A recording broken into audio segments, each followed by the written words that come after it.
नमस्कार, आप देख रही हैं दैनिक सवेरा हरियाणा और मैं हूं आपके साथ निशा राजपूत। हरियाणा के भिवानी में लगातार ठंड का प्रकोप जारी है। बता दें कि शीतलहर और ठंड की वजह से अस्पतालों में मरीजों की संख्या में लगातार इजाफा हो रहा है। तो वहीं सामान्य अस्पताल में 2500 से 3000 मरीज रोजाना चेकअप के लिए आ रहे हैं।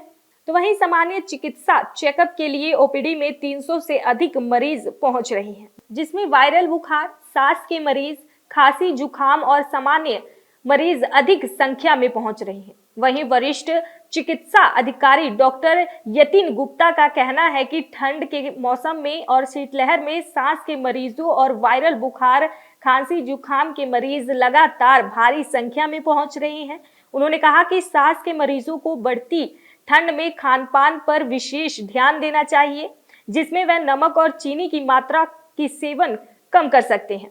वहीं बच्चों और बुजुर्गों को इस मौसम में वायरल बुखार, खांसी, जुकाम, अस्थमा, हृदय जैसी बीमारियों से बचने के लिए अत्यधिक ठंड में बाहर ना निकले, जिसमें शाम के वक्त जल्दी अपने बिस्तर में चले जाएं और सुबह बिस्तर से जल्दी निकलने की कोशिश भी ना करें। इस बीमारियों से बचने के लिए सावधानियां बहुत ही जरूरी है। बुखार लगने पर पैरासीटामोल का सेवन कर सकते हैं। ज्यादा बुखार होने पर तुरंत चिकित्सा से परामर्श लें। तो वहीं एसएमओ यतीन गुप्ता ने और क्या कुछ कहा है, चलिए आपको वो भी सुनाते हैं। अच्छा है, सामान्य अस्पताल में सभी प्रकार के जो भी मरीज आ रहे हैं, ज़्यादातर खांसी, जुकाम, बुखार के मरीज हैं, जो कि मौसम में परिवर्तन होने के कारण कुछ इस बार शीतलहर ज़्यादा बढ़ रही है तो उसकी वजह से ज़्यादा आ रही हैं। कुछ जो सांस के मरीज होते हैं या बीपी के मरीज होते हैं, सर्दी में सांस के मरीजों को थोड़ी सी समस्या बढ़ जाती है।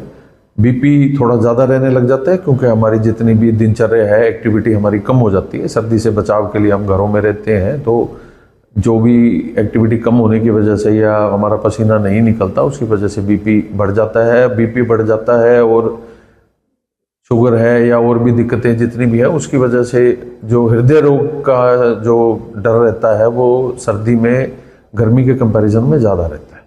बात करें खांसी, जुकाम, जुकाम जो वायरल से रिलेटेड संबंधित, किस तरह से बचाव हो सकते हैं?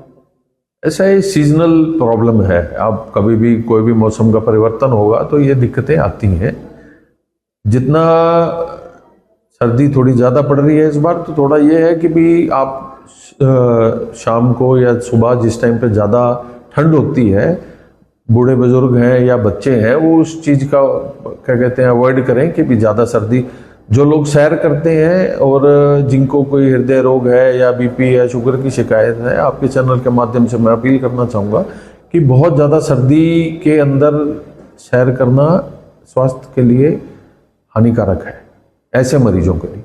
और आप थोड़ी धूप निकलती है या थोड़ा सा जो भी आपका टेम्परेचर है वो अनुकूल होता है, तो उसी टाइम पे ही आप अपना सैर वगैरह करिए। और जहाँ तक खान पान की बात है, तो इस टाइम पे आप थोड़ा सा कम नमक का और चीनी का कम सेवन करिए, ताकि जितनी भी आपकी रोज़मर्रा में एक्टिविटी कम हुई है सर्दी की वजह से, उसकी भरपाई उस तरह से की जा सके।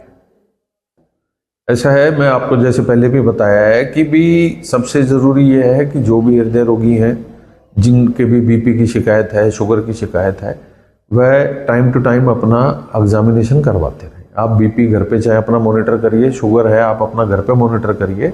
अगर वो ऊपर नीचे हो रहे हैं तो तुरंत आप अपने चिकित्सक से मिलिए और जितने भी पैरामीटर्स हैं, जितने भी आपके हैं, वो बिल्कुल कंट्रोल में रहें।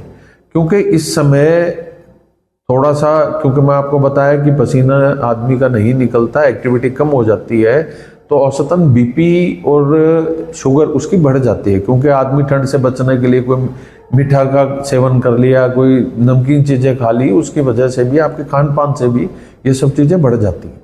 तो मॉनिटरिंग बहुत ज़रूरी है कि आप टाइम टू टाइम अपना चेक करें। फिर भी कोई हृदय रोगी है या इस तरह का कोई है, किसी को छाती में दर्द उठता है या और उठता है, उसको हल्के में ना लेते हुए अपना जो भी निकटतम स्वास्थ्य केंद्र है, जहाँ पे भी कोई ईसीजी या और आगे की जो भी सुविधाएं उपलब्ध हैं, वहाँ पे दिखा के अपना प्रॉपर क्वालिफाइड डॉक्टर को दिखा के अपना ध्यान रखें।